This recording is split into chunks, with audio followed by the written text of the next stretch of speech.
안녕하십니까. 행복한 아침 이재용입니다. 안녕하세요. 정예인입니다. 오늘은 7월 17일 월요일입니다. 새로운 한 주가 시작이 됐는데 지난 주말 뉴스 보면서 참 마음이 무거웠습니다. 네. 해마다 반복되는 이 큰 비로 인한 피해들.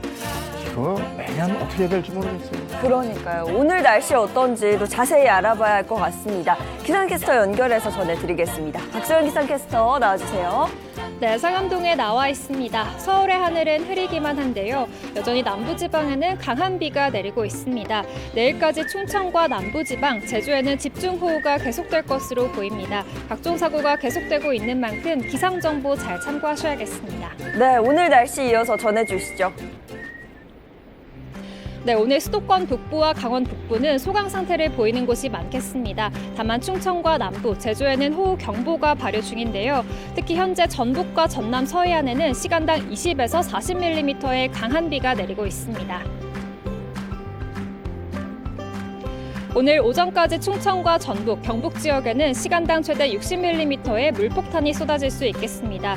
특히 화요일은 내일은 이들 지역을 중심으로 시간당 최대 80mm 이상의 폭포수 같은 비가 내릴 수 있어서 우려가 되고 있습니다. 내일까지 예상되는 비의 양은 제주 산지에 350mm 이상, 충청과 남부 지역에 많게는 250mm 이상이 내리겠고요. 서울 지역은 10에서 60mm가량이 예상됩니다. 이 시각 현재 기온 살펴보겠습니다. 서울은 24도, 강릉은 25.4도, 대전은 23.5도 가리키고 있습니다.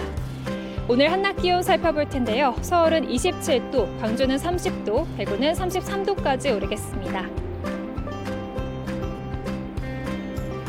정체전선이 남하하면서 금요일까지 제주에는 비가 이어지겠고요. 이후로도 내륙 지역에는 장맛비가 내리겠습니다. 이미 많은 비가 내린 터라 적은 비에도 산사태나 저지대 침수 등 비 피해가 발생할 수 있습니다. 안전사고에 각별히 주의하시기 바랍니다. 지금까지 날씨 전해드렸습니다.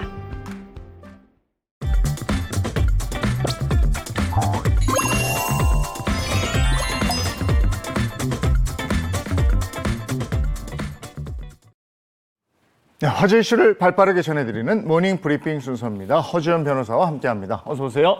안녕하세요. 네, 첫 번째 이슈부터 전해주시죠. 네, 첫 번째 이슈 집중호우로 전국적인 비 피해입니다. 지난 9일부터 이어진 이 집중호우로 전국 곳곳이 물에 잠기면서 다수의 지역에서 사상자가 발생하고 시설물이 파손되는 등 이 비 피해가 속출하고 있습니다. 중앙재난안전대책본부에 따르면 지난 9일부터 오늘 아침 6시 기준으로 이 호우 사망 실종 피해자가 모두 48명으로 집계됐다고 하는데요. 사망자 39명이고 실종자는 9명으로 잠정 집계됐습니다. 그런데 이 조금 전 들어온 속보에 따르면 오송 지하차도에서 시신 한 구가 추가로 수습되면서 이번 호우 피해로 인한 누적 사망자 수는 40명에 달할 것으로 보입니다. 기록적인 장마로 이 46명의 사망자와 실종자가 발생했던 2020년 이후 3년 만에 최악의 인명 피해입니다. 막대한 인명과 재산 피해를 내고 있는 이번 집중호우에 대한 피해 복구가 진행 중인 가운데 충청과 호남, 또 경북과 경남 지방에는 많게는 250mm 이상 큰 비가 내릴 것으로 예상되고 있어서 추가 피해가 우려되고 있는 상황입니다. 네, 특히 충북 오송 이 지하차도 사고 수습이 이어지면서 희생자가 늘어나는 가운데 온라인 커뮤니티를 중심으로 그 사고가 발생하던 그 순간 현장이 담긴 그 영상이 돌아다닌다고요. 네, 맞습니다. 어제 이 온라인 커뮤니티에는요, 청주 오송 궁평 2 지하차도 침수 당시 모습이라는 영상과 함께 사진도 여러 장 게시가 됐는데요. 영상에는 이 차도 오른쪽에서 이 거대한 흙탕물이 지하차도 안으로 빠르게 밀려 들어가고 있는 모습과 함께 왼쪽에 빨간색 시내버스의 앞유리로 이 물살이 차오르고 있는 장면이 고스란히 담기는 그런 모습들도 공개가 됐는데요. 영상 본 네티즌들이 2, 3분 만에 저렇게 되다니 너무 무섭다. 미호강 홍수경보의 차량 통제는 왜 안 한 건가? 희생자가 늘어나서 가슴이 아프다라는 등의 반응을 보이고 있습니다. 안타까운 인명 피해가 나온 가운데 이번 사태는 인재다 이런 얘기가 또 나오고 있어요. 그렇습니다. 한 매체 보도에서 나온 내용인데요. 이 사고 지역의 주민이죠. 장찬교 전 궁평 1, 2 2장이 언론에 인터뷰한 내용에 따르면 사고 당일 오전 7시 40분쯤 걱정이 돼서 현장에 가봤더니 인부 서너 명이 미호강 범람에 대비해서 모래성을 쌓고 있었다고 합니다. 그걸로는 안 될 것 같아서 이 감리단장에게 장비를 더 동원해서 홍수에 대비해야 한다라고 요구를 했지만 작업자들이 요구를 무시했다고 하는 건데요. 장 전 이장은 최소한 포대자루로 작업을 하는 것이 기본이다라고 하면서 모래지방 예상대로 쉽게 무너졌고 지하차도로 물이 흘러갔다고 당시 상황을 전했습니다. 이와 함께 관할 행정관청이 차량 통행을 제때 제한하지 않은 점도 지적을 받고 있는데요. 침수 4시간 전에 홍수 경보가 났고 2시간 전에는 제방이 넘칠 수 있다는 전화를 관계자가 받았지만 교통 통제가 제때 이루어지지 않은 겁니다. 실종자 가족들은 청주 주요하천에서 홍수 경보가 연이어 발령됐는데 도로 통제 하나 이루어지지 않았다는 게 이해가 가지 않는다라고 하면서 분통을 터뜨리고 있습니다. 예, 안타까운 그 사고 현장, 피해 현장을 봤고요. 다음 이슈 전해주시죠. 네, 다음 이슈 낙제점 받은 한국 워라밸 수준입니다. 워크앤라이프 밸런스, 그러니까 일과 삶의 균형을 뜻하는 말인데요. 줄여서 워라밸이라는 말로 우리 국민들에게 귀에 익숙한 단어죠. 그런데 한국 사회에서도 최근 수년간 이 워라밸을 추구하는 그런 분위기가 굉장히 고조가 되고 있습니다. 그런데 한국인이 실제로 워라밸을 보장받는 수준은 OECD 국가 중에서 최하위 수준이라는 분석 결과가 나왔습니다. 어제 한국보건사회연구원의 학술지 보건사회연구 최근호에 실린 일 생활균형시간 보장의 유형화 논문에 따르면요. OECD 회원국들에 대해서 노동시간과 가족시간에 대한 주권 수준을 평가했더니 한국은 가장 낮은 그룹에 속했다고 합니다. 시간 주권이라고 하는 것은 개인이 자유롭게 시간 배분을 할 수 있는 권리 또 능력을 의미를 하는데요. 시간 주권이 보장돼야지 일과 생활이라는 두 영역에 시간을 적절하게 안배해서 투입하고 워라밸도 보장이 될 수 있는 겁니다. 그런데 논문에 따르면 한국인의 노동시간 주권 수준이 1점 만점 중에서 0.11점으로 31개국 가운데 끝에서 세 번째였다고 합니다. 가족시간 보장 역시 0.37점을 기록해서 31개국 중 20위로 하위권 수준에 머물렀습니다. 네, 자세히 좀 들여다보니까 한국은 뭐 노동시간과 가족시간 모두 굉장히 낮게 나왔습니다.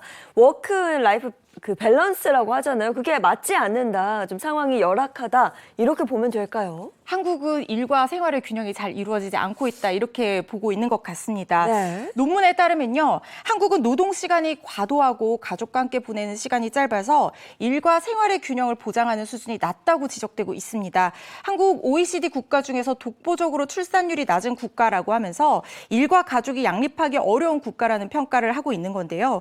근본적으로 짧은 근로시간을 전제로 이 자녀를 양육하는 부부가 모두 일할 수 있는 사회, 또 저임금 위험이 낮은 노동시장 환경 조성이 중요하다라고 하면서 이렇게 짧은 근로시간 보장 목표가 달성된 뒤에는 근로시간 저축계좌제를 도입한다든가 또 보편적인 직업능력 훈련을 하면서 사생활과 직업생활을 조화시킬 수 있는 생활 주권과 또 재택근무 중 업무로 인해서 사생활에 지장을 받지 않도록 하는 연결 차단권의 도입을 고민해야 한다는 것이 이 논문의 제언입니다. 여러 가지로 많이 좋아진다 하지만 참 갈 길이 멀다 싶습니다. 다음 이슈 전해주시죠. 네, 세 번째 이슈 간병비 고공행진의 간병 파산입니다. 급속한 인구 고령화로 이 질병을 앓는 노인과 중증 환자가 늘어나면서 간병비 부담도 같이 가파르게 상승을 하고 있습니다. 어제 통계청 국가통계포털 품목별 소비자 물가지수에 따르면요, 지난 5월 간병 도우미료 지수가 전년 동월 대비 11.7% 증가한 것으로 나타났는데요. 소비자 물가 통계에 해당 지수를 편입하기 시작한 지난 2005년 이래 가장 높은 상승 입니다. 이는 코로나19나 중국 인건비 상승 등의 이유로 최근 이 외국 국적 간병인이 줄어든 영향으로 파악되는데요. 이런 간병 종사자 수의 감소가 간병비 부담을 높이면서 간병 파산이라는 말까지 나오게 된 겁니다. 이 부담이 정말 대단한가 봐요. 어느 정도길래 뭐 간병 파산 이런 말까지 나올까요? 최근 들어서 간병비가 급등한 것으로 보입니다. 보건복지부의 의료서비스 경험조사에 따르면요, 일평균 간병비가 코로나19 직전이라고 할 수 있는 지난 2019년에는 약 8만 3천 원 수준에서 지난 2021년에는 약 8만 8천 원으로 소폭 상승했습니다. 그런데요, 지난해에는 일평균 간병비가 10만 1,201원으로 전년도에 비해서 무려 14.8% 급등했습니다. 네. 전국 보건의료산업노조가 지난 3월 실시한 의료 현장 사례 조사를 봐도 간병비는 하루 10만 원에서 17만 원, 월 300만 원에서 무려 500만 원 수준에 이르고 있습니다. 그래서 전문가들이 이런 문제를 풀기 위해서 지금 중국 동포에게만 간병인 취업이 허용되는데 동남아시아 국가 같은 인건비가 저렴한 외국인이 이 국내 간병인 시장에 유입될 수 있도록 간병인 시장을 개방해야 된다라고 대안을 제시하고 있습니다. 우리가 100세 시대라고 그러는데 100세까지 병원 안 가고 건강하게 지내는 분이 몇 명 계시겠습니까? 네. 대부분 이 간병은 그냥 그 자식들의 몫으로 떠맡겨 버리거든요. 근데 지금 말씀하신 대로 하루에 10만 원이면 한 달이면 300만 원입니다. 그렇죠. 웬만한 사람 월급이에요. 근데 그게 다 간병비로 들어가는데 거기에 대한 세제 혜택이나 뭐 이런 게 없어요. 간병비에 대해서는. 네. 이런 것도 좀 꼼꼼히 챙겨 주셔야 되지 않을까 싶습니다. 이제 그 노인 인구가 그만큼 많아지니까 말이죠. 여기에 대해서는 참 할 말이 많은데 시간 관계상 네. 여기까지 해야 되겠네요. 오늘 모닝 브리핑 여기까지 하겠습니다. 허주연 변호사와 함께했습니다. 고맙습니다. 고맙습니다.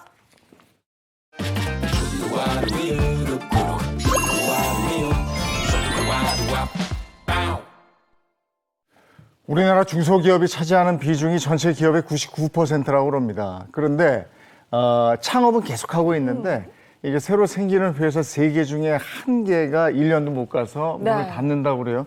굉장히 어려운 상황이라고 합니다. 네, 그렇습니다. 특히 뭐 인력과 자금난 때문에 폐업하는 기업이 정말 많아졌다고 하더라고요. 근데 이런 어려운 상황에서도 나만의 차별화된 기술과 여러 가지 방법으로 아주 열심히 일을 하고 있는 또 우리 중소기업들이 있죠. 과연 어떤 아이디어로 사업에 도전하는지 한번 보시죠. 세계가 인정하는 대한민국의 중소기업. 그중에서 독보적인 기술력으로 승부하는 기업이 있습니다. 나만의 특징을 가진 그런 제품을 만들어서 판매를 해야지 살아남을 수가 있습니다. 한마디로 말씀드리자면 효율성이라고 말씀드릴 수 있습니다. 남들과는 차별화된 아이디어로 경쟁력을 높이고 그것을 바탕으로 자신만의 브랜드를 만들었다는 두 주인공. 지금 바로 만나보시죠. 부산광역시. 이곳에 아이디어가 넘치는 대표가 있다는데요. 모서리를 약간 줄이고 좀 둥글게 만드는 게 나을 것 같은데 물에 젖은 거니까 좀 잘 마르도록 구멍을 뚫어줘야 되겠죠. 무언가를 구상 중인 박민규 대표. 뭐 항상 앉아가지고 심심하니까 뭐 이것저것 만들 게 없나 생각하고 그래. 생활하면서 뭐 불편하다거나 어떤 게 필요할 때 그때 이제 그에 맞춰서 이제 뭐 어떤 제품들을 개발하죠. 언제 어디서든 아이디어가 떠오를 때마다 필기를 한다는데요. 지금까지 필기한 노트만 해도 수십 건. 20년째 아이디어를 모으는 중입니다.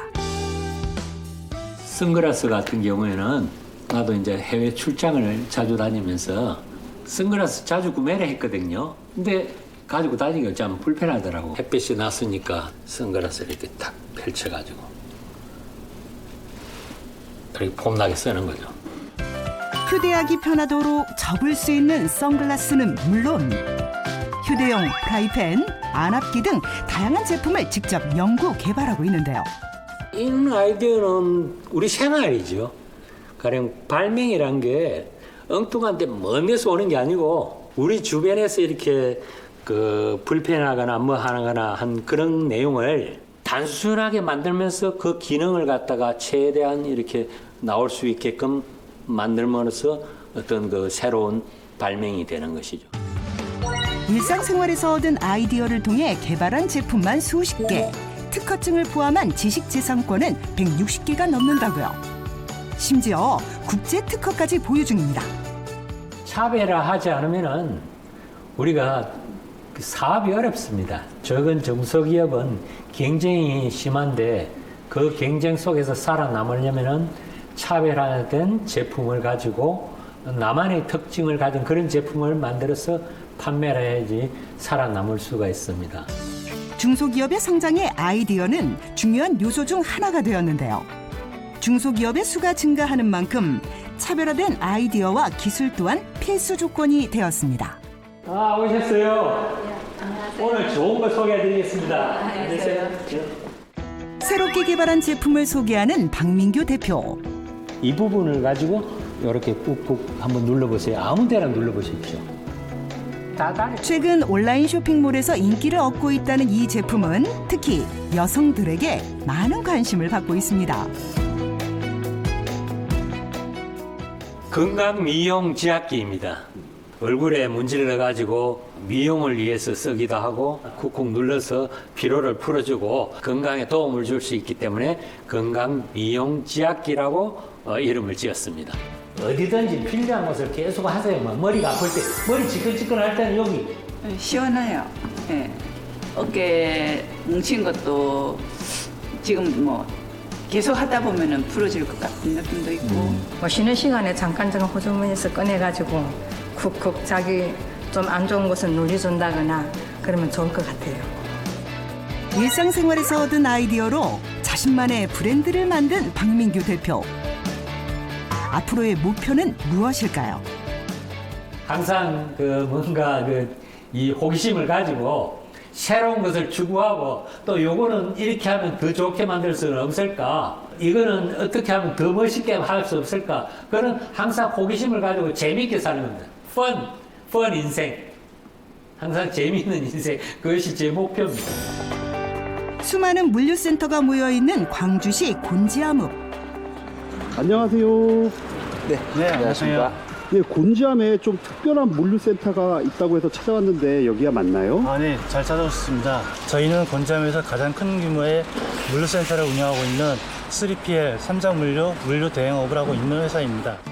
물류 대행 서비스란 기업이나 온라인 쇼핑몰, 유통업체 등의 물류를 담당하는 서비스입니다.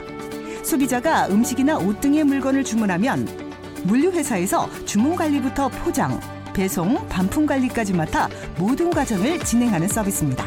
온라인 쇼핑몰부터 오프라인 유통까지 다양하게 유통 장르에서 물류는 핵심적인 역할을 하고 있다고 생각했습니다. 고객사와 물류 대행사 간의 신뢰, 그런 부분들이 쌓여야지만 질 높은 서비스를 제공할 수 있다고 생각했기 때문에 직접 설립하게 되었습니다. 코로나19 때문에 물류 대행 서비스가 주목을 받게 되었는데요. 비대면으로 인한 물류 배송이 폭발적으로 늘어나면서 물류센터 또한 증가했습니다. 물류 시장에 대한 중요성이 커지면서 많은 회사들은 물류 대행 서비스를 도입했는데요. 수많은 물류 대행 서비스 회사 중에서도 이 기업이 급격한 성장을 이룰 수 있었던 이유는 뭘까요? 첫 번째, IT 시스템 활용입니다. 가장 오류가 많았던 물류의 오배송과 재고 확인을 위해 IT 시스템을 활용한 겁니다. 저희 물류에는 다양한 제품과 수많은 재고 확보가 되어 있기 때문에 PDL을 이용해서 재고 확인을 하면은 쉽고 빠르고 정확하게 재고 확인을 할 수 있습니다. 두 번째는 자동화 시스템 도입. 자동 테이핑기, 랩핑기, 언박싱기, 전동 지게차 등 자동화 시스템을 도입해 사람이 직접 하는 일을 줄인 것이 특징인데요. 일의 효율성은 높이고 빠르게 처리할 수 있어 더욱 효과적이랍니다. 예전에는 사람이 일일이 까거나 혹은 하면 다치거나 상품이 망가지는 경우가 많았었는데 요거를 함으로써 사람이 다치지도 않고 상품에 기스도 안 나고 양품화 작업을 하고 있어서 더 신속하게 할 수 있는 그런 장비입니다. 마지막으로 유통관리 시스템. 주문 관리부터 상품 입고, 포장, 출고, 반품까지 물류의 유통 과정을 총괄하는 시스템을 도입해 배송 오류 및 작업의 오류를 줄였습니다. 현장에서 이루어지는 과정들을 IT 시스템에 접목시킴으로 인해서 무엇보다 손이 많이 가는 직업이 아닌 좀 더 쉽게 효율적으로 일할 수 있는 그런 회사로 만들어졌습니다. 그 결과 45억 연매출을 달성하는 기업으로 성장할 수 있었는데요. 이렇게 큰 변화를 만들게 된 건 바로 아이디어 덕분이었습니다. 작은 그런 제 의견 하나하나 반영 바로 해주시는 거 보고 뿌듯하고 존재감도 느끼고 네, 일하는 환경도 개선되는 것 같고 좋습니다. 일이 그냥 순조롭게 진행되기 위해 그런 의견을 거의 내다 보니까 웬만한 거는 들어주시는 편이세요. 대표와 경력직 직원, 신입 직원까지 직원 한 명 한 명의 생각이 더해져 현재의 시스템을 만들게 된 건데요. 책임감과 성실함을 가진 직원들을 채용함으로써 그 직원들과 같이 성장해 나갈 수 있는 것이 가장 이상적인 회사라고 생각합니다. 좋은 환경은 좋은 파트너로부터 시작된다는 말처럼 함께 일하는 직원만큼은 정식으로 채용한다는 대표. 물류는 힘들고 어렵고 불편하다라는 생각이 큰데요. IT 시스템과 서비스를 접목시킨 물류시설과 장비의 자동화로 좀 더 쉽고 편하게 일을 할 수 있는 근무 환경을 만들고 고객사와 함께 성장하는 좋은 파트너가 되도록 최선을 다하겠습니다. 자신만의 아이디어를 차별화된 기술력으로 만든 중소기업. 앞으로의 성장을 응원하겠습니다.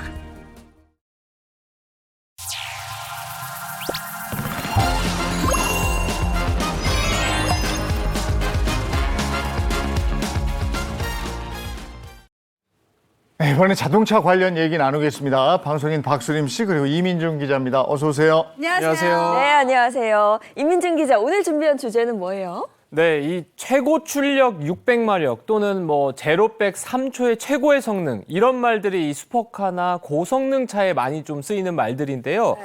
요즘에 이 차량도 이런 말을 좀 듣는다고 합니다. 바로 이 고성능 전기차입니다. 최근 독일의 M사, B사, A사 같은 이 세계적인 완성차 업체가 앞다퉈서 고성능 전기차를 내놓고 있는데요. 특히 이 내연기관차의 화려한 퍼포먼스를 이 전기차에서 좀 이어가길 원하는 소비자들의 굉장한 관심이 쏠리고 있다고 합니다. 예, 확실히 내연기관차 시대가 끝나고 이제 전기차 시대가 막 오고 있고 실감이 가는데 그래도 아직 전기차를 고를 때 몇 가지 제약이 있는 것 같아요. 제가 차를 바꿀 때 그 고민을 좀 네. 했던 것 같아요. 전기차를 고를 때는 일단 뭐 주행 거리, 그리고 충전 위치, 뭐 가격적인 부분도 그래서 현실적인 것들을 많이들 고려를 하시더라고요. 거기에다 또 하나 내연기관차 몰 때는 운전하는 사람들은 그렇게 말하잖아요. 운전하는 재미가 있다. 이렇게 표현하잖아요. 배기음 크죠. 그다음에 출력 세죠. 근데 이런 전기차 시대에는 더 이상 볼 수 없겠다 생각하시면서 아쉬워하시는 분들 되게 많더라고요. 내연차는 그 드라이빙의 재미 뭐 이런 얘기를 많이 하거든요. 근데 네. 고성능 전기차가 이 부분을 대신할 수 있을지. 글쎄 대표적으로 어떤 차량들이 있을까요? 네, 이 자동차 애호가들이 굉장히 관심을 많이 갖고 있는 이 고성능 전기차 제가 소개해드릴 첫 번째 모델은 이른바 아이언맨 전기차라고 불리는 A사의 R 모델입니다. 이 차량 같은 경우는 지난 2019년 개봉한 영화 이 어벤져스 엔드게임에서 이 멋있네요. 아이언맨이 타고 등장했던 컨셉트카로 널리 알려지기 시작했는데요. 우리나라 시장에는 2021년 말에 출시됐지만 아직 도로에선 못 보신 분들 좀 많으실 맞아요. 겁니다.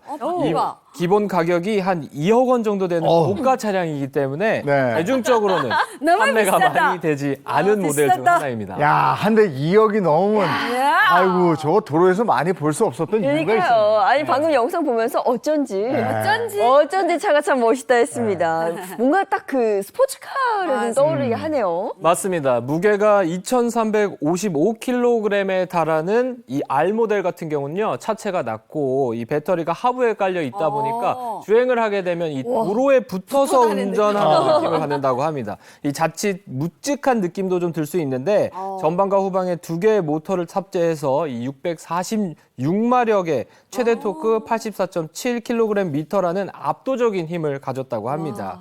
한편 이 자율주행 보조 기능 등을 생략해서요. 주행의 재미를 느낄 수 있도록 한 데 초점을 맞춘 모델이기도 하고요.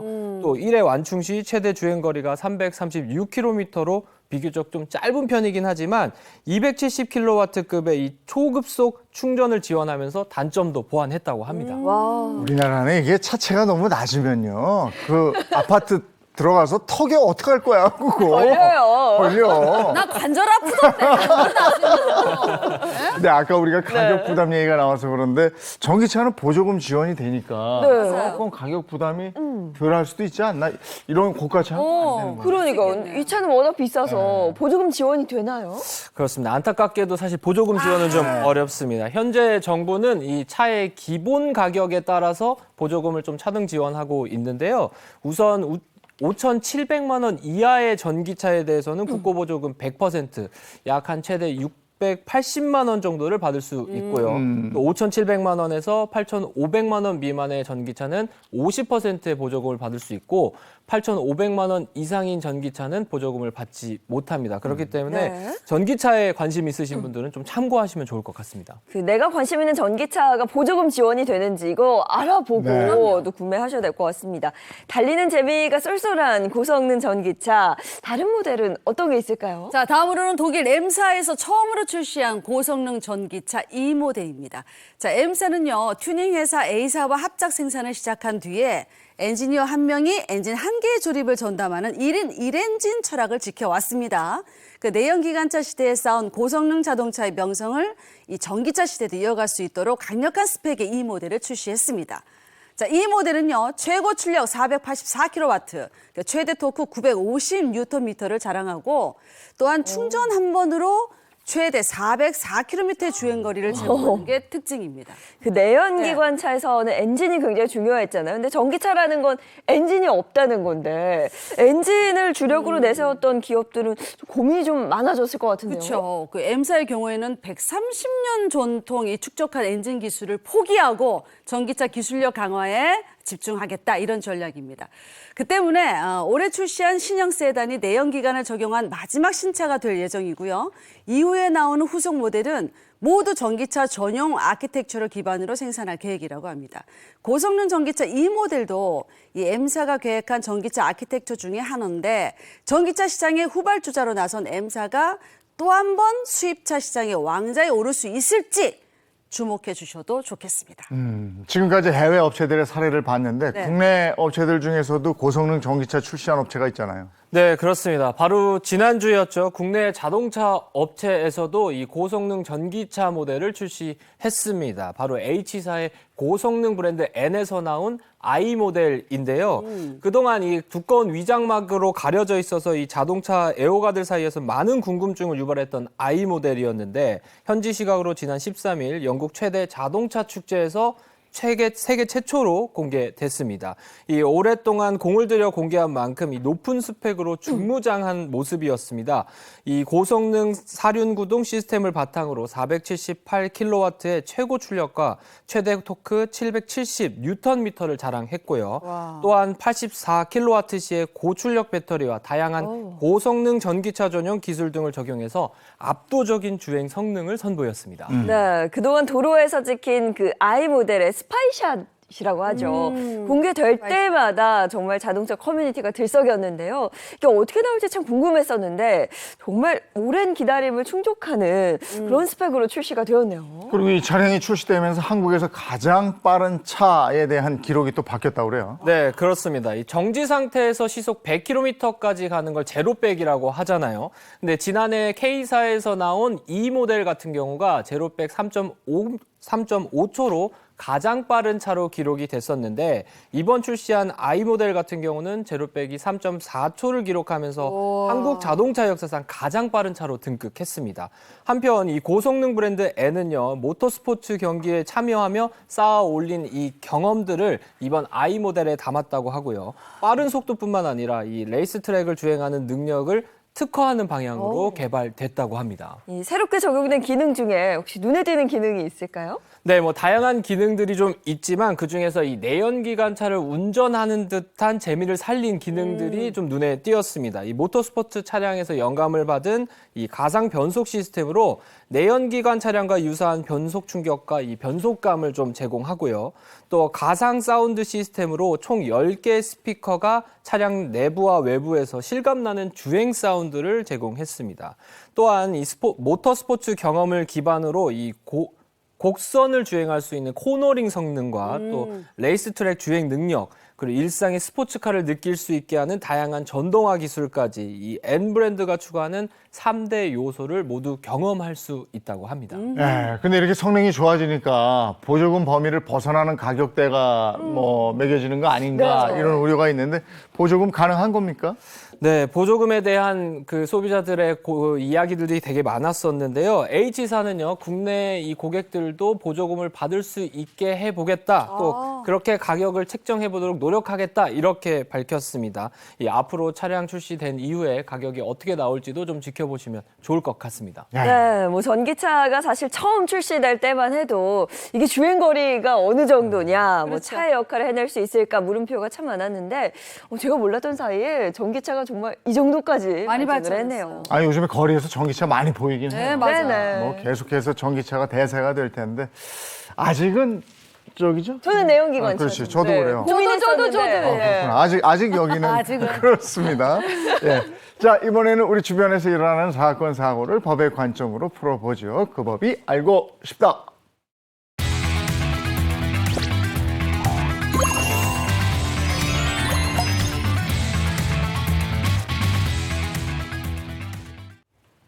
네, 그 법이 알고 싶다. 허주연 변호사, 주희양 변호사 함께 나오셨어요. 어서 오세요. 안녕하세요. 네, 안녕하세요. 반갑습니다. 자, 이민준 기자, 오늘 주제는요? 네, 그 법이 알고 싶다. 오늘의 주제는 이 치매를 앓는 시어머니 4년간 모셨는데 이혼당했어요. 입니다. 어허. 좋은 일을 했는데 이혼 당했다니 이게 그래서 어떻게 된 일일까요? 예, 사연을 꽁트로 준비했습니다. 아내 역할은 장혜인님, 남편 역할 이재용님, 그리고 신우 역할은 제가 하겠습니다. 이 사연 온라인 게시물을 바탕으로 재구성했습니다. 사연 속으로 고고! 저희 남편은 마마보이가 아니라 누나보이였습니다. 누나 말이라면 아주 꼼짝을 못하는 동생이었거든요. 그러던 어느 날 신우이는 저와 남편을 불러선 시부모님의 유산에 대해 중대 발표를 했습니다. 재영아, 옳게 좀 앉아봐. 엄마 앞으로 건물 하나 있는 거 알지? 그거 난 됐어. 너희들이 다 가져. 오, 누나 진짜야? 야, 거봐. 내가 뭘 했어. 우리 누나같이 동생 챙겨주는 그런 사람이 없다니까. 근데 진짜예요, 형님? 정말 저희가 유산 다 가져도 돼요? Of course. 당연하지. 대신 쬐끔한 조건 하나 있다. 얼마 전에 엄마가 치매 판정 받았잖아. 그러니까 너희들이 엄마를 좀 케어해줘. 단, 병원은 안 된다.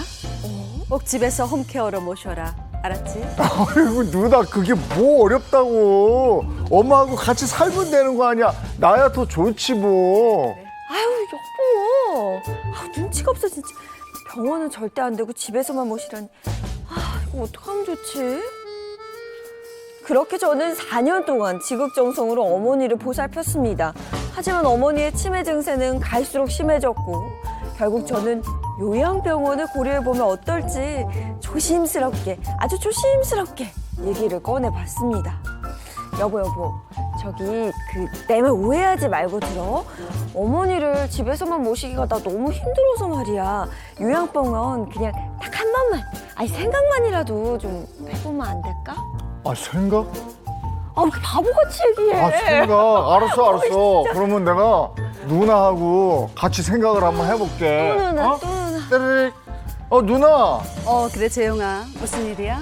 누나, 근데 우리 색시가 있잖아. 어머니를 요양병원에 보내자고 그러는데 누나는 거기에 대해서 어떻게 생각하는 거야? 이런 한심한 놈. 어머니 모시는 조건으로 니들이 유산 다 가져간 거 잊었니? 그건 엄격히 규칙 위반이잖아. 그런 며느리 필요 없다. 이혼해. 당장 이혼해. 그래. 그렇지. 누나 생각도 그렇지. 전화 끊어, 누나. 우리 누나가, 나 물어봤어. 생각했거든. 근데 당신하고 이혼하래. 에? 이 집에서 나가줄래? 아니, 누나가 이혼하랬다고 진짜 해? 당신 진심이야? 요양병원이라는 말 한마디 꺼냈다고 펄쩍 뛰는 남편과 시누이. 제가 4년간 시어머니를 돌본 공은 이렇게 물거품이 되는 건가요? 저는 빈손으로 이혼당해야만 하는 걸까요? 아이고 참. 참 이거 아내 입장에서는 정말 난감한데 구체적으로 어떻게 된 일입니까? 네, 이 시어머니를 간호하다 갑작스럽게 이혼 위기에 처한 여성의 사연입니다. 이 아내 박복혜 씨는요, 1남 3녀 중 막내이자 유일한 아들인 남편 이기남 씨를 만나서 10년 전 결혼했습니다. 이 남편에게 관심이 많은 누나들이 있다 보니까 평소 박 씨는 이 시어머니가 4명 정도 있는 것 같다, 이렇게 느꼈다고 합니다. 그러던 중에 한 사건이 나타났는데요. 바로 이 유명 맛집을 운영하는 시부모님이 막내 아들에게 이 부모가 병들고 거동이 힘들면 모시는 조건으로 식당 건물을 단독으로 물려주게 됩니다. 아들에게만 건물을 물려줬다고요? 시어머니 같은 시누이들이 3명이 더 있다고 했잖아요. 그러니까요. 근데 아들에게만 재산을 물려주면 그 시누이들이 가만히 있지 않았을 텐데요. 아유, 가만히 있죠. 네, 시누이들은 내심 좀 서운했지만 당시에는 큰 불만이 없었던 것으로 보입니다. 그래서 이 씨는요, 다니는 회사도 그만두고 본격적으로 건물을 받아서 식당을 운영하기 시작했습니다. 그러고 나서 몇 년 뒤에 이제 시아버지가 돌아가시고 홀로 남은 시어머니는 이 박 씨의 부부와 함께 4년 정도 같이 살았다고 합니다. 그런데 여기서 또 사건이 하나 벌어졌는데요. 이 시어머니가 치매에 걸리면서 손주까지도 못 알아볼 정도로 증상이 좀 심해진 겁니다. 이 남편은 식당을 운영하느라 정신이 없었고요. 시어머니를 간호하는 건 결국 박 씨의 몫이 돼버린 겁니다. 아이고, 남편이 좀 같이 도와줬으면 좋겠는데 병간호는 오롯이 그냥 아내만 하게 된 거예요. 네. 맞습니다. 근데 또 설상가상으로 이 중증 치매를 앓고 있던 시어머니가 이 박 씨에게 손찌검을 하는 상황이 생겨버린 거고요. 박 씨는 어쩔 수 없이 남편에게 시어머니를 좀 요양병원으로 보내면 어떻겠냐, 이렇게 조심스럽게 말을 꺼냈는데 남편의 대답은 절대 안 된다였습니다. 끝까지 시어머니를 모시겠다는 건데 이걸로 끝이 아니라 이 이야기를 또 누나들에게 말하게 된 겁니다. 부부끼리 해결하면 될 일이긴 한데 누나 시누이한테 얘기할 수밖에 없었네. 그러니까요. 근데 시누이들이 이거 가만히 있지 않았을 텐데요. 그럼요. 그렇습니다. 이 소식을 들은 시누이들이요, 불이 나게 달려와서 이 시부모님을 끝까지 모시겠다고 해놓고 왜 딴소리 하냐 하면서 이 박 씨를 질타했다고 합니다. 결국 이 사건으로 부부는 극심한 갈등을 좀 겪었고요. 결국 이혼 소송까지 하게 됐다고 하는데요. 남편은 요양병원으로 모시자고 말한 것 자체가 이 부양의 의무를 다하지 않은 것이다, 이렇게 주장을 했고요. 아내 같은 경우는 자신은 최선을 다해서 시어머니를 모셨는데 이 오히려 아들인 이 씨가 어머니를 부양하지 않고 자신에게만 책임을 돌렸다라고 주장했습니다. 자, 그러면 일단 부양 문제부터 한번 짚어보죠. 4년 동안 모셨단 말이에요. 네. 근데 부양의 의무를 다하지 않았다? 이렇게 볼 수가 있나요? 그렇게 보기는 어렵죠. 네. 물론 부모 자식 간의 부양 의무가 있는 것처럼 시어머니, 시부모님과 며느리 사이에도 부양 의무는 있습니다. 그런데 이 사연 속 며느리는 집에서 이 치매 노모 모시는 게 쉽지 않은데 4년 동안이나 간병을 하면서 모셨잖아요. 부양 의무를 이미 충실히 이행하고 있다고 볼 수 있는 거죠. 그런데 단순히 요양병원에 보내자 이렇게 말을 꺼냈다는 것만으로도 부양 의무 이행 안 한다고 보기는 너무 불합리하죠. 사실 뭐 요양병원에 보내는다는 말이 남편 입장에서는 굉장히 서운할 수 있고 마음 아프겠지만 요양병원에 보내든 집에서 모시든 아예 뭐 연락을 끊고 찾아뵙지 않고 뭐 이런 정도가 아닌 이상 부양 의무를 다 이행을 하고 있다, 이렇게 보는 것이 맞습니다. 방식의 차이인 것 같아요. 네. 그리고 부모를 모시는 조건으로 그 식당 건물을 미리 증여를 받은 거예요. 그러면 혹시 어머니를 요양병원으로 보내게 되면 건물을 다시 돌려줘야 되는 건가요? 이게 조건부 증여인데요. 조건이 이제 모신다라는 조건이었잖아요. 근데 이게 모신다는 게 법적인 부양 의무랑은 좀 다릅니다. 법적인 부양 의무는 생활이 유지가 안 될 정도로 최소 한도로 이제 도와드리는 거고, 이렇게 증여를 할 때 당시에는 모신다라는 개념 안에 요양병원에 보낸다라는 게 들어있는지가 중요하거든요. 그런데 지금 4년이나 중증 치매를 간호를 했고 요양병원 비용을 앞으로 또 부담을 한다면 이거 역시 모신다라는 개념에 들어갈 수가 있을 것 같아요. 그런데 증여 당시에 이제 요양병원에 보내면 안 된다라고 명시했을 경우에는 좀 애매해서 법원의 판단을 받아봐야 될 것 같습니다. 그 남편은 어머니를 모시지 않고 아내한테 다 맡겼단 말이에요. 그럼 이혼할 때는 아내가 이거 위자료 요구할 수 있지 않나요? 네, 사연과 비슷한 판례가 있어요. 그러니까 부부가 함께 노력해야 되는 이 부부 봉양의 의무를 오직 아내한테만 밀었던 남편이 이 남편이 오히려 이혼 청구를 한 거예요. 그런데 법원에서는 혼인관계 파탄의 책임이 오히려 남편한테 있다고 봐서 위자료 1,000만 원 지급하라, 이렇게 판단한 그런 사례가 있거든요. 이번 사연도 아내가 이 어머니 봉양을 전적으로 전담을 했는데, 물론 이 남편이 요양병원에 모시자는 말을 듣고 무조건적인 일차적인 자기 방식만 고집하는 게 아니라 뭔가 좀 방법을 찾으려는 노력을 했으면 좋았을 텐데 이 뭔가 그런 어떤 합의점을 찾으려는 노력은 하지 않고 오로지 자신의 방식만 고집을 했잖아요. 그래서 이런 부분 때문에 오히려 혼인 파탄의 책임이 남편한테 있다 판단될 가능성이 좀 높아 보입니다. 네. 또 재산 분할 문제도 얘기해봐야 되거든요. 왜냐면 남편의 이름으로 있는 건물이 하나 있단 말이죠. 그거는 어떻게 하면 좋을지. 근데 부모가 아들한테 증여한 재산인데 이것도 재산 분할이 돼요? 예, 이게 그렇게 생각하시는 분들이 많아요. 증여를 받거나 상속을 받은 재산은 특유재산이기 때문에 재산 분할할 수 없다. 이렇게 생각하시는 분들이 많은데 그런 특유재산이라고 할지라도 시간이 흘러서 상대방 배우자가 그 재산이 감소되는 걸 막거나 그 증가를 도왔다면 분명히 재산 분할 대상이 되거든요. 이런 경우에 유사 판례에서는요. 치매에 걸린 시어머니를 봉양한 것이 재산을 유지하는 것에 기여했다고 보았고 이 건물까지 포함해서 전체 30%를 아내가 가져갈 수 있게 되었습니다. 만약에 부인의 봉양이 없었다면 이 재산이 감소되었을 것이다. 이렇게 본 거죠. 이런 가족 같은 간병이 구하기 어렵거든요. 이런 기여가 인정되어서 다행입니다. 그리고 또 시부모 부양과 관련해서 이런 고민이 도착한 게 있다고요? 네, 그렇습니다. 이 도와줘요 법률 상담 SOS 이번에 온 사연의 제목은 사망한 남편 유산을 받으면 이 시부모 모셔야 하나요? 입니다. 네. 이 어떤 사연인지 박수림 씨께서 좀 읽어주시겠어요? 네, 알겠습니다. 40대 여성이 보낸 글입니다. 안녕하세요. 남편이 사망한 후에 두 딸과 함께 황망한 마음으로 사는 사람입니다. 얼마 전에 남편의 형제들이 상속 재산을 나눠달라고 찾아왔어요. 남편이 그동안 월급의 일부를 빼서 시부모님 생활비를 보내고 있었나 봐요. 그래서 남편의 재산을 저랑 딸이 상속받으면 시부모님이 요양원에 들어가야 한다는 거 있죠? 저한테 상속 재산을 일부 내놓든지 아니면 요양원 비용이라도 나눠서 내자고 하는데 이 말을 들어야 하는 건지 모르겠습니다. 어떻게 하면 좋을까요? 이 상속 재산을 줄 수도 없고 그렇다고 돈을 안 나눠주다니 또 남편 형제들한테 눈치 보이고 눈치 막 이런 보죠. 것 같은데. 근데 두 딸을 이제 홀로 키워야 되는 엄마의 입장인 거잖아요. 상속 재산을 나누기가 이게 쉽지 않을 텐데 법적으로 보면 어때요? 법적으로 반드시 상속 재산을 나눠야 줘야 될 의무는 없는 것으로 생각이 됩니다. 우선 남편이 이렇게 사망을 하게 되면은 며느리는 이 생계를 같이 하는 경우에 한해서 시부모에 대한 봉양 의무를 지게 되거든요. 그런데 이 사연에서는 지금 생계를 같이 하는 상황으로 보이지는 않아요. 물론 며느리가 아직 재혼하지는 않았기 때문에 친족 관계는 아직 유지가 되거든요. 그래서 저는 도의적으로 좀 나눠줬으면 하는 바람은 개인적으로는 좀 있습니다. 그렇지만 법적으로 반드시 며느리에게 부양 의무를 지을 수는 없다는 거거든요. 그리고 이 상속 재산은 시부모한테 받은 게 아니라 남편한테 받은 거잖아요. 그러니까 남편이 사망해서 상속 재산을 받은 건데 그걸 가지고 무조건 나눠줘야 된다. 이렇게 보기는 좀 어렵거든요.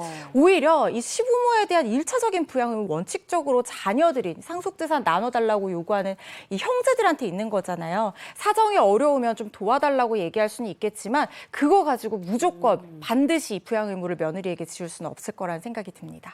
시부모를 요양원에 보내는 그 비용도 나눠서 내자고 하는데 그것도 그러면 안 돼도 되는 거예요? 예, 그렇죠. 부양을 해야 하는 법적인 의무가 없으니까 당연히 그 비용도 나눠내지 않아도 되고요. 지금 상황을 보니까 오히려 지금까지의 부양료를 남편이 전부 부담하고 있었던 걸로 보이거든요.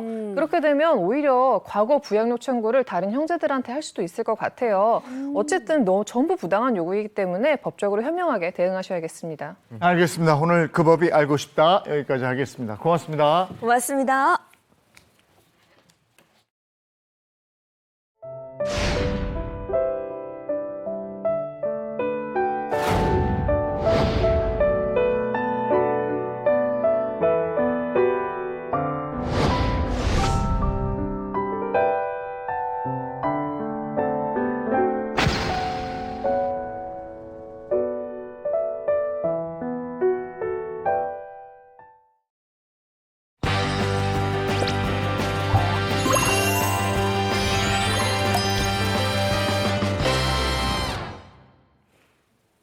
살면서 겪게 되는 모든 고민을 속 시원하게 해결해 드리겠습니다. 용한 상담소 이호선 전문가와 함께합니다. 어서 오세요. 안녕하세요. 반갑습니다. 네, 반갑습니다. 자, 오늘 상담소에서 이야기 나눌 오늘의 주제는요. 미우나 고우나 그래도 내 당신입니다. 이게 참 미울 때도 고울 때도 많지만 그래도 내 남편, 그래도 내 아내밖에 없다 이런 생각이 드는 그런 순간들이 다 한 번쯤은 있지 않으세요? 아, 그럼요. 매 순간이죠. 매 순간. 매 순간. 뭐. 제 남편은 그럴 때 그런 생각이 들 것 같아요. 가끔 반신욕 하거든요. 네. 자기야 하고 나를 불러요. 그러면 하고 등 밀어주거든요. 근데 한 번은 이렇게 싸웠어. 그러니까 되게 사이가 좀 서먹서먹하잖아요. 네. 근데 반신욕을 하고 있더라고요. 안 부르더라고 저를. 그래서 근데 또 좀 그렇잖아 사람이 늘 신경 밀어줬는데. 쓰이죠. 그래서 맞아요. 문 열면서 줘봐 떼수건 줘봐. 또 주더라고. 그때 본인이 생각할 거야. 그래도 내 아내밖에 없구나 생각이 들 거예요. 등 밀어줄 때. 아, 근데 배우자가 참 그렇습니다. 이게 의지하고 또 친밀한 대상이자 동시에 또 누구보다 큰 고민을 안겨주는 대상이 되기도 하거든요. 그래서 이와 관련된 사연을 한번 모아봤습니다. 수림 씨가 전해주시죠. 자, 이번 사연의 제목이 모텔에서 짜장면만 먹고 나왔다는 남편 그 말을 뭐야? 믿고 싶어요. 이겁니다. 자, 사연 읽겠습니다. 안녕하세요. 저는 딸아이 하나 키우는 40대 여자입니다. 얼마 전 저희 남편이 제 지인과 모텔에서 나왔다는 걸 또 다른 제 지인이 목격해서 알게 됐습니다. 남편은 실수였다. 한두 번 전화로 연락하다가 그날 처음 만났는데 죄책감이 느껴져서 모텔에서 짜장면만 먹고 나갔다. 이러더라고요. 누가 믿을까 싶은 정말 뻔한 거짓말인데 너무 당황스럽게도 그 말을 믿고 싶습니다.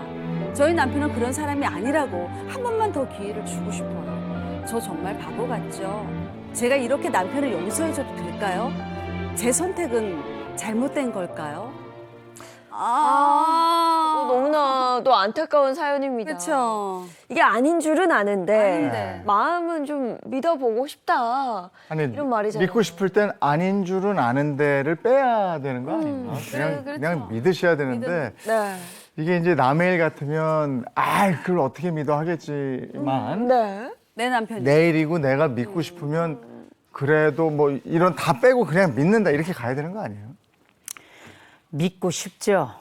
못 믿겠으니 문제죠. 그리고 짜장면이 웬 말입니까? 저는 이 짜장면에 짜장면 같은 소리 하고 있네라는 말씀을 좀 먼저 드리고 싶고요. 근데 저희가 이 말씀을 이렇게 강력하게 제가 드리는 이유는 뭐냐면 외도라고 하는 게 엄밀히 말하면 지금 외도가 일어났다라고 말씀드리는 건 아니겠습니다만 정서적인 외도는 충분히 고려할 만하고요. 또 한 가지 우리가 외도라고 하는 건 부부가 함께 살아가는 과정에 상대에게 입힐 수 있는 가장 최고의 상처가 외도거든요.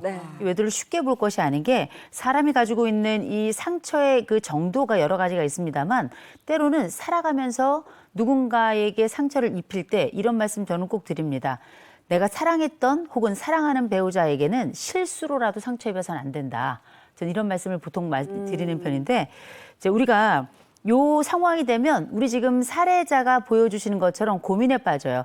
이 한 번 있고 무엇보다 중요한 건 나는 이 사람이 실제 말하는 바를 거짓말인지 알지만 믿고 싶다. 맞아. 믿고 싶다는 얘기는 내가 지키고 싶은 게 있는 거예요. 그 사람이 사실이 아니든 사실이든 상관없이 내가 지키고 싶은 게 있는 건데 이런 시점에 우리가 고민해야 될 게 그러면 이번 건에 대해서 용서해야 될 것인가? 이 고민이 들어가는 거거든요. 그러면 내가 보존하고 싶고 내가 유지하고 싶고 내가 생각하고 판단했을 때 나는 이 사람 아니면 안 될 것 같고 내 아이도 있으니까 고민이 많아질 수밖에 없는데 이런 시점이 되면 사람에게 아주 이상한 일이 벌어져요.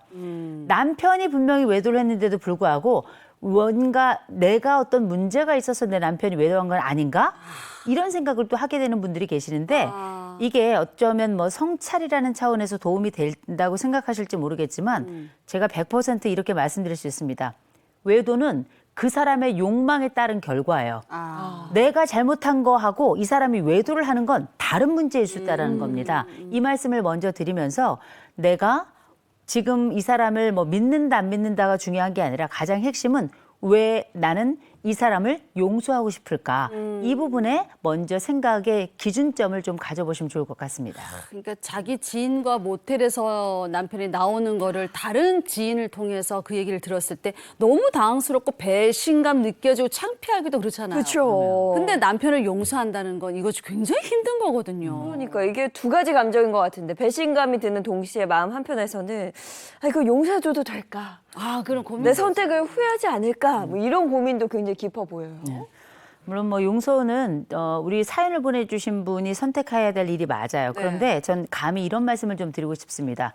너무 빠른 용서는 반복을 재촉한다. 이 말씀을 꼭 드리고 싶은 게 우리가 용서를 한다는 건 이 사람이 충분히 이 상황에 대해서 미안하다고 생각할 뿐만 아니라 내가 현재에 대한 것이 미래로 이어지지 않겠다라는 다짐, 그리고 이 과정에 상처 입은 사람에 대한 지속적인 돌봄과 회복을 위한 노력이 필요한 거예요. 그런데 이게 너무 빨리 용서가 이루어지면 무슨 일이 벌어지냐? 나는 나대로 충분히 회복이 안 되고 배우자는 배우자대로 이거 생각보다 난 큰일이라고 생각했는데 이렇게 빨리 종료가 돼? 이러면 내 배우자가 가지고 있는 이 용서와 관련된 게 굉장히 쉽고 별게 아니라고 생각하기 때문에 다음번 어떤 또 다른 잘못을 이룰 수 있을 만한 하나의 간을 보는 공간이 되는 거예요. 더 빠른 일이 다음번에 또 생길 수도 있다는 얘기거든요. 그래서 제가 이 말씀을 드리고 싶어요. 적어도 너무 빠른 용서는 안 된다.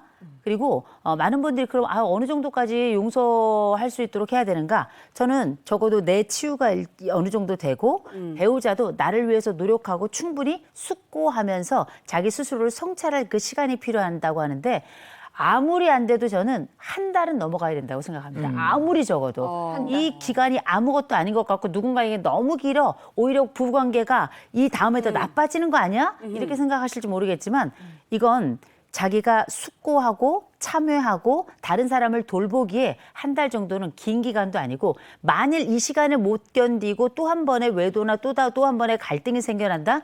이 사람하고는 살아야 될지를 고민해야 될 거예요. 이 한 달이 부부에게 굉장히 중요한 시간이 될 것 같은데 그러면 이 한 달을 어떻게 보내야 되겠습니까? 그러게. 일단 우리 사연을 보내준 분께는 이런 말씀 드리고 싶어요. 내가 당신의 그 모습을 보고 너무 충격을 받았다. 이건 넌 나쁜 인간이야, 넌 쓰레기야 이렇게 이야기하는 것도 물론 가능하겠습니다만 그거보다 그 사람에게 더 가서 닿는 이야기를 해야 될 거예요. 그 닿는 이야기 중에는 나의 감정과 나의 상처와 나의 아픔과 나의 고독과 말하지 못했던 그 통곡의 시간과 이런 것들을 전달하는 게 훨씬 더 중요한 겁니다. 내가 이렇게 많이 아팠습니다. 당신에 대해서 이렇게 힘들었습니다라는 걸 나의 이런 감정들에 대해서 흔히 말하는 아이 메시지, 나 전달법이죠. 나는 그때 당신이 그 상황을 생각할 때마다 너무 아프고 쓰리고 고통스럽고 견디기 어렵다. 내가 적어도 당신이 이렇게 용서를 구하고 하는 점에 대해서 나도 내 스스로를 돌보고 또 당신과 함께 다시금 다가갈 만한 이 완충의 시간이 필요하다. 난 최소한 한 달 이상은 필요하니까 그때까지 기다려주길 바란다라고 용서를 하더라도 기간에 대해서도 조금 알려주시고 동시에 그 과정에 나의 아픔에 대해서 얘기해 주시는 게 되게 중요할 것 같고 남편 역할이 더 중요해요. 이 남편은 일단 한 번 부부간의 이 정도 외도와 관련된 타격은 거의 여러 번에 걸쳐서 머릿속에서 또 반복되고 또 반복되고 또 반복되면서 아내 머리는 완전히 엉망진창이 돼버립니다. 진흙탕이 돼버리거든요. 그럴 때 남편은 아내의 생각이 떠오르고 힘들어하는 그 눈빛만 보일 때마다 다가가서 안아주시기도 하고 힘들어한다는 얘기할 때마다 반복적으로 사과하시고 이거 몇 번 사과하다가 많은 분들이 뭐라 그러냐 내가 이거 언제까지 해야 되는데 그렇지. 내가 당신 언제까지 내가 사과했잖아 이건 용서를 구하는 사람의 태도가 아니에요. 그렇지. 최소한 몇 개월 정도 이 사람이 흔히 말하는 PTSD, 외상 후 스트레스성 장애를 앓고 있다라고 생각하고 이 사람을 돌보고 사과하고 반복적으로 이 상황에 대해서 다시는 일어나지 않겠다고 다짐하고 향후 나는 이렇게 살아가겠다고 하는 일종의 플랜, 계획까지 말씀해 주시기를 반복하는 거 남편께 꼭 말씀드리고 꼭 권해드립니다. 그리고 남편분은 끝까지 짜장면만 먹었다고 얘기하지. 예. 사실은 말이야 이거 큰일 나. 짜장면 얘기를 꺼내지도 마세요. 맞아요. 네. 너무 근데 큰 그 말씀은 상처잖아요. 진짜 중요한 얘기예요. 난 절대 그런 일 없었다고 만일 없었다면 서로 있었다 하더라도 아내의 충격 완화와 돌봄을 위해서라도 끝까지 그 이야기는 좀 얘기를 그럼. 하셨으면 좋겠습니다. 그래. 알겠습니다. 다음 사연으로 넘어가 보죠. 네, 다음 사연은요. 얼마 전 이 사별의 아픔을 겪었는데 눈물이 나지 않는다는 한 남성분의 사연입니다. 저희가 실제 사연을 바탕으로 재구성했습니다. 영상을 함께 보시죠. 안녕하세요. 저는 서울에 사는 50대 후반의 남자입니다. 얼마 전에 저희 아내가 세상을 떠났습니다. 원래 지병이 있던 사람도 아니었는데 갑자기 급성 간부전에 걸려서 입원하고 한 달 만에 그렇게 됐습니다. 그 뒤로 정신없이 장례식을 치렀는데 다들 저보고 괜찮냐고 위로를 해주더라고요. 근데 이상한 거는요, 제가 눈물이 안 나요. 이참에 회사도 관두고 집에 있거든요. 근데 그냥 평소처럼 지내는 것 같아요. 슬프긴 한데 현실감이 없다고 해야 되나? 와이프가 애들 데리고 한 달간 해외여행을 갔다 온 적이 있거든요. 꼭 그때 같은 기분이에요. 잠깐 어디 있다가 다시 올 것 같은 느낌? 이렇게 말하면 이상하긴 한데 지금도 어딘가에 살아있을 것 같아요. 지인들은 너 괜찮냐? 얼른 힘내라 하는데 힘든 것 같지도 않고요. 그냥 멍하고 만사가 다 귀찮아요. 제가 이렇게 감정이 메마른 사람이었나 싶기도 하고 자식들이 아버지 걱정된다고 주말마다 오겠다는데 귀찮아서 그것도 그냥 오지 말라고 그랬어요. 거의 30년을 같이 산 와이프가 떠났는데 이렇게 아무렇지 않을 수도 있나요? 이런 제가 정상이 맞을까요? 그러게. 아내가 갑작스럽게 떠난 상황에서 현실감을 느끼지 못하고 있는 그런 분인 것 같아요, 지금. 근데 네. 지금 말투로 봐서는 상당히 지금 모든 게 다 뭐랄까, 포기한 것 같은. 어안이 벙벙한 상황, 뭐 네. 이런 상황인 것 같아요. 상황이 믿기지 않는 네, 거죠. 네, 그래서 네. 저는 사연을 들으면서 눈물이 나지 않는다는 그 말에 눈물이 더 나는 것 같아요. 소장님은 이 사연 어떻게 보셨어요? 제가 제일 안타까운 건 지금 50대 후반의 남성이잖아요. 네. 너무 젊어요. 맞아요. 두 분이 다 너무 젊어요. 떠나간 아내도 너무 젊고요. 남아있는 남편도 너무 젊어요. 제가 이 점이 가장 좀 안타까운데 지금 말씀하신 것처럼 지금 무감정 상태다라고 이렇게 말씀하셨는데 내가 이렇게 감정이 없는 게 괜찮은 건지 이걸 물어봐 주셔서 너무 감사해요. 그냥 남성들이 보통 이 감정이 무엇이든지 간에 그냥 가지고 혼자 겪고 이겨내고 이렇게 넘어가는 분들도 많이 계신데 이 감정은 다루어야 할 감정이거든요. 이 다루어야 할 감정을 통해서 지금 우리 남편이 지금 우리에게 온 이 상황과 더불어서 우리가 앞으로 살아가야 될 날들까지 잘 준비할 수 있었으면 좋겠습니다. 네. 30년 산 아내와 사별을 했는데 눈물이 안 나와요. 제가 정상인가요? 라고 보내주셨는데요. 솔루션 보겠습니다. 네, 첫 번째 솔루션입니다. 지금은 심리적 마취 상태다. 이건 어떤 뜻입니까? 우리가 이 사별 장례식장에 가서 우리가 다들 한 번씩은 장례식장 가보셨죠. 네. 가보시면 대부분 가족들이 울어요. 이런 걸 우리가 이제 사별 반응, 애도 반응이다 이렇게 부르는데 이 애도 반응이라는 게 예를 들어서 아프시다가 누군가 이렇게 어떤 준비할 시간이 있어서 이렇게 돌아가신 분들은 이 슬픔의 공간이 그전부터 이 감정도 이 사별 감정도 준비된 감정들은 그래도 슬프지만 이 자연스러운 과정을 거치게 되거든요. 갑작스럽게 돌아가셨을 때가 문제예요. 이 갑작스럽게 돌아가시게 되면 이게 무슨 일인지도 모르게 장례도 어떻게 치렀는지 화장을 어떻게 했는지 하관을 어떻게 했는지 뭐 어떻게 하다가 그냥 장례가 다 끝나버려요. 그리고 난 다음에는 내가 지금 이게 무슨 일이 있는지 없는지 이렇게 멍한 상태가 되거든요. 맞아요. 이걸 우리는 심리적 마취 상태다. 이렇게 부릅니다. 그러면 우리가 이런 감정들은 가만 생각해 보면 원래 애도 반응이라는 게 울거나 아니면은 뭐 갑자기 뭐 뭔가 이렇게 막 증상이 엄청나게 나타나고 막 이래야 될 것 같은데 이런 말씀 제가 꼭 드리고 싶어요. 눈물이 안 나는 분들이 계시단 말이에요. 네. 그리고 내가 사랑하지 않은 게 아니에요. 사랑했다 하더라도 울지 못하거나 울지 않거나 감정을 잘 못 느끼는 분들이 있어요. 네. 근데 이제 우리가 흔히 배우자 사망이라고 하는 건 생활 스트레스 사건에서 보면 1점에서부터 100점까지 있을 때 100점 만점 1이란 말이에요. 네. 네. 그만큼 스트레스가 큰 거예요. 근데 왜 나는 눈물이 나지 않을까? 그러니까 지금 우리 사연자께서 뭐라 그랬냐면 저는 감정이 메말랐나요? 라고 물어보셨는데 어떤 분은 저한테 이야기합니다. 제가 혹시 제 배우자를 사랑하지 않았던 건 아닐까요? 혹은 제가 혹시 사이코패스가 아닌가요? 이렇게 질문하시는 분들도 계시거든요. 네. 제가 단적으로 말씀드립니다. 이거 지금은 모를 뿐이에요. 지금은 이 감정이 어떤 것인지 모를 뿐인데 지금 모르고 있는 이 상황을 우리는 심리적 마취 상태다. 그리고 지금 이 장례 치르고 그 기간이 그렇게 길지 않은 상태거든요. 네. 아직 이 마취는 풀리지 않은 상태라 우리가 수술하고 난 다음에 마취가 풀려야 통증이 시작되죠. 지금 마취 상태인 겁니다. 그러니까 이게 오랫동안 투병 생활하고 있으면 뭐 이별할 준비들을 다 마음의 준비들을 하시잖아요. 그죠? 네. 또 내내 우세요 또. 근데 갑자기 돌아가시면 뻥 이게 뭐지? 근데 이게 받아들이기 너무 쉽지 않다고 주변에서 많은 분들이 그러시더라고요. 그러니까 이분들 눈물이 안 나올 뿐이지 네. 눈물을 흘리지 않고 있을 뿐이지 지금 멍한 상황이고 만사가 귀찮은 상태가 계속된다고 그러잖아요. 그렇죠.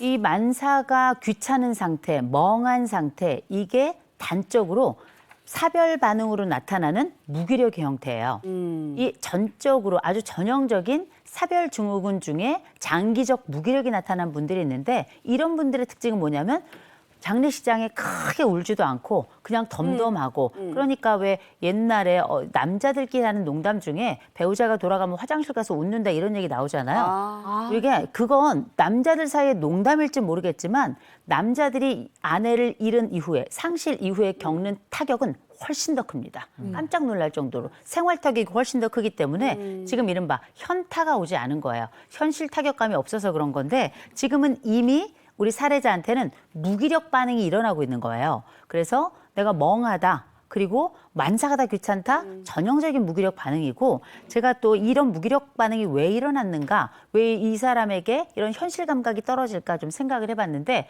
제일 먼저는 아까 말씀하셨죠? 한 달 동안 배우자가 아이들과 함께 여행을 떠난 적이 있습니다. 꼭 그때 같아요.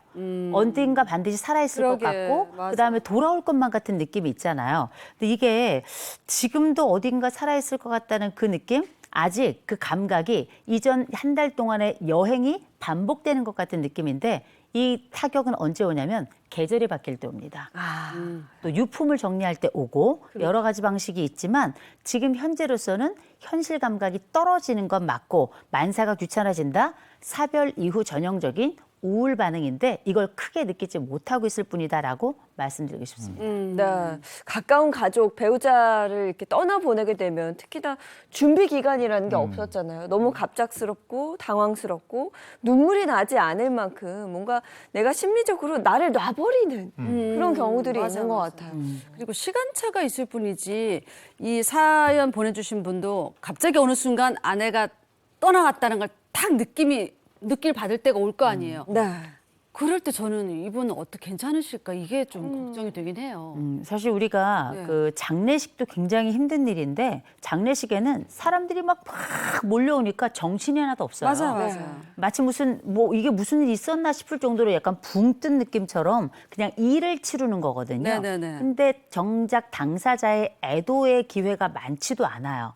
근데 이제 그 애도가 제대로 되면 모르겠는데 이 제대로 되지 않다가 막상 집에 돌아왔을 때 늘 있어야 되는 그 사람의 목소리, 늘 있어야 되는 그 사람의 공간, 늘 나야 되는 그 냄새, 늘 우리가 반복적으로 들었던 소리들이 있어요. 이를테면 마주 앉아서 밥 먹을 때 씹는 소리. 그다음에 이 사람의 아주 독특한 행동 방식들. 그래요. 아니면 뭐 걸을 때 자꾸 방귀를 낀다던가 잘 때 뭐 방귀를 뿡뿡 낀다던가 이거 결혼 기간엔 맨날 다툼의 주제인데 30년 살아온 동안에 우리는 그 방귀 소리로 이 사람의 존재를 알았던 거거든요. 그래서 우리가 지금 이 우리 사연을 주신 분께서 제가 좀 걱정이 되는 건 사별증후군이 나중에 아무도 이분을 돌보아줄 기회가 없는 순간에 사별증후군이 올까 봐 그게 조금 걱정이고요. 또 한 가지는 지금 이 빈자리를 조금 느끼고 감각적으로 잘 모르지만 지금 하는 거는 예방이에요. 근데 나중에 정말 사별증후군이 오고 사별 반응이 크게 아무도 없을 때 와서 심리적 우울이 아주 깊이 뿌리게 내리게 되면 그때는 치료 개념으로 넘어가는 거거든요. 하실 수 있다면 지금 이 심리적 마취 상태에서 내가 어리버리한 것 같지만 나만의 애도 혹은 전문가와 함께 요 건강한 애도의 과정을 좀 거쳐서 눈물이 난다고 애도가 아니에요. 내가 이 사람을 기억하고 이 사람에 대한 마음을 다시금 재정비하는 과정인데 이런 시간과 기회를 꼭 가지셨으면 좋겠습니다. 네. 자, 두 번째 솔루션 보겠습니다. 자, 두 번째 솔루션입니다. 새로운 일상 패턴을 만들어라. 이건 어떤 뜻입니까?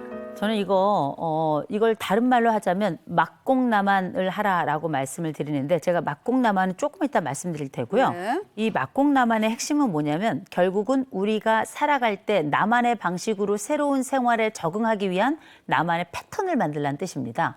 이게 남성들이 여성들보다 더 힘들어하고 적응이 어려운 이유, 곧 사별 이후 적응이 어려운 이유 중에 하나는 제일 먼저 내가 남자이기 때문에 또 오랫동안 남자들은 울면은 안 돼라고 하는 20세기 여러 정서적 경험들이 있기 때문에 배우자가 돌아갔는데도 울지 않는 분들 생각보다 많습니다. 그냥 사무적으로 외부로에서 온 사람들, 이 사람들 마치 우리가 일할 때처럼 행정적 처리를 하기 위해서 일 처리를 하기 위해서 묵은 감정들을 그냥 안쪽에 박아두는 경우들이 많이 있거든요.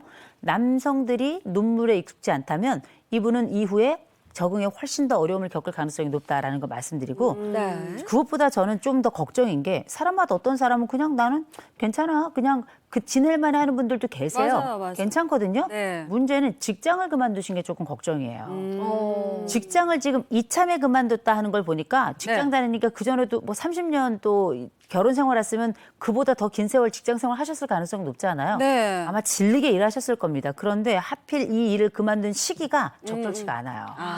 그러니까 우리가 이제 이미 벌써 아내 떠나갔죠. 내 집안에서의 패턴이 달라졌잖아요. 맞아요. 직장까지 그만뒀죠. 내 집 바깥의 패턴도 지금 달라지고 있잖아요. 양쪽 패턴이 완벽하게 무너지고 새롭게 자리를 잡는 시점인데 문제는 A라는 일을 하다가 B를 하는 일로 넘어가는 게 아니라 아예 아무것도 안 한다는 거예요. 이게 지금은 당장 편한 것 같은데 조금 지나고 나면 안팎으로 문제가 한꺼번에 몰려오는 경우들이 생겨나요. 이때를 좀 대비하셔야 되기 때문에 제가 새로운 패턴이 굉장히 중요하다라고 말씀을 드리는 겁니다. 이게 아내하고 은퇴 후에 우리 노후 계획을 이렇게 세워서 잘 해보자 하고 직장 다니셨을 텐데 갑자기 사별하고 나니까 아무 의미가 없어질 것 같으니까 일도 아예 때려쳐하고 그만두시지 않았을까 이런 생각도 그럼 더 우울해지는데. 마음이 힘드니까 직장도 그만둔 것 같은데 이 부분이 조금 더 위험하지 않나요? 위험하죠. 왜냐하면 제일 먼저 위험한 부분이 건강상의 문제가 생겨나요. 우리가 직장을 다닌다는 건 정말 지겨운 일이잖아요. 다람쥐가 맨날 쳇바퀴를 도는 것 같지만 출근하면서 걷고 운동하고 거기서 사람들과 관계하면서 정서적인 교류 나누고 일의 성취를 통해서 나의 성장감을 느끼고 돌아오는 길에 다시 내 또 움직이니까 움직임을 또 확장하고 또 집에 돌아왔을 때 또 다른 관계 패턴으로 들어가는 거거든요. 의식주를 만들어가고 이게 아무것도 아닌 것 같지만 이걸 다 뭐라 그러냐면 생활, 신체, 정신 운동이라고 불러요. 생활 속에서 나의 신체 운동과 정신 운동이 일괄적으로 패턴을 가지고 움직이는 건데 이게 지금 완전히 깨졌어요. 자식들 오는데 이것도 싫다잖아요. 그러면 만남의 관계도 완전히 절단된 상태이고 그리고 사회적 관계도 이제 정지된 상태죠. 거기다 집에만 지금 머무르고 계신 것 같은데 아무것도 안 하시는 거예요. 그럼 제일 먼저 무슨 일이 벌어지겠어요? 신체 건강 무너집니다. 맞아. 그리고 50대 후반이잖아요. 이제 갱년기 남성들도 겪으면서 신체 반응 엄청나게 늘어나고 또 근육도 줄어들 나이기 때문에 이 시기에 신체 건강만 무너지는 게 아니에요. 두 번째, 아내의 잔소리가 없어졌어요. 지금 집안에. 아내가 사별을 했으니까요. 이건 아내의 잔소리는 잔소리가 아니고요. 상어 효과라고 부릅니다. 우리가 큰 수조에 다 죽어가던 물고기가 있지만 거기에 상어 한 마리만 집어넣으면 놀라울 정도로 다른 물고기가 활기를 얻어든 이게 생존에 대한 감각이 커져서 그렇거든요. 아내의 잔소리가 없다는 것, 집안에서 아내의 목소리가 들리지 않는다는 건 이런 상호 효과가 떨어지면서 건강관리, 정서적 관리, 신체적 관리 전반적으로 다 떨어질 수 있다는 겁니다.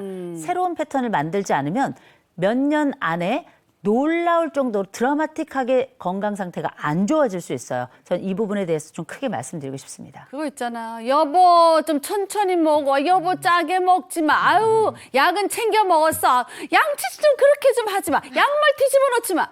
이런 잔소리들이 누가 하겠어요? 다 배우자들이 하는 건데 그게 얼마나 지금 생각하면 너무 고마운 잔소리였던 거죠. 이게 들을 때는 싫고 좀 그만했으면 좋겠는데 맞아. 막상 내가 집에 돌아와서 생활을 해보니 더 이상 나에게 그런 잔소리를 해주는 사람이 없다라는 걸 딱 느끼게 될 그 순간 정말 뭔가 이렇게 무너져 내리는 듯한 느낌을 받을 것 같습니다. 그럼 건강을 잃지 않기 위해서 이 사연자분은 어떤 노력을 하면 좋을까요? 막공나만 기억하셔야 돼요. 이거 뭐냐면 마가라 질병을입니다. 나만의 운동 패턴 만들고 나만의 영양제 또 진료하는 과정 이런 거 거쳐서 나의 정신건강, 신체 건강, 그 운동 패턴 만들어내는 거. 마가라 질병을 너무 중요하고요. 공부하셔야 됩니다. 새로운 생활 패턴 변화, 나 혼자 살아가야 되는 삶에 대해서 공부하고 준비하지 않으면 이 삶 자체가 굉장히 힘들고 고통스러울 수도 있거든요. 또 우리가 나이 들어서 막 사는 건 20대에 막 사는 것과 완전히 다른 겁니다. 꼭 기억하시고 공부하는 것. 세 번째, 나가셔야 돼요. 하루에 2번 무조건 나가셔서 중요해. 내가 가지고 있는 그러네. 삶의 패턴을 운동성을 겸해서 하는 거 굉장히 중요하고 갈 데 없으시면 옆 동네 3번째 전봇대 찍고 오세요.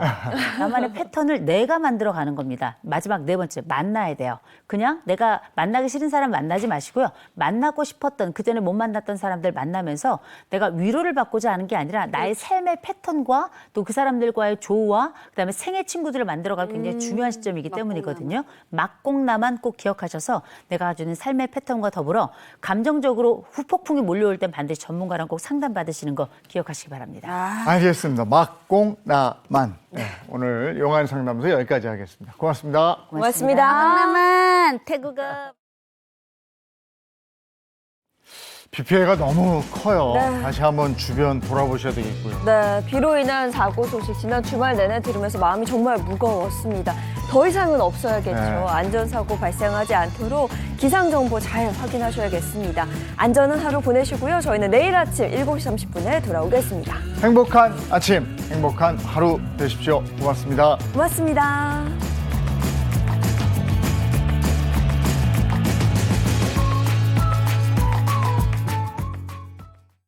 채널 A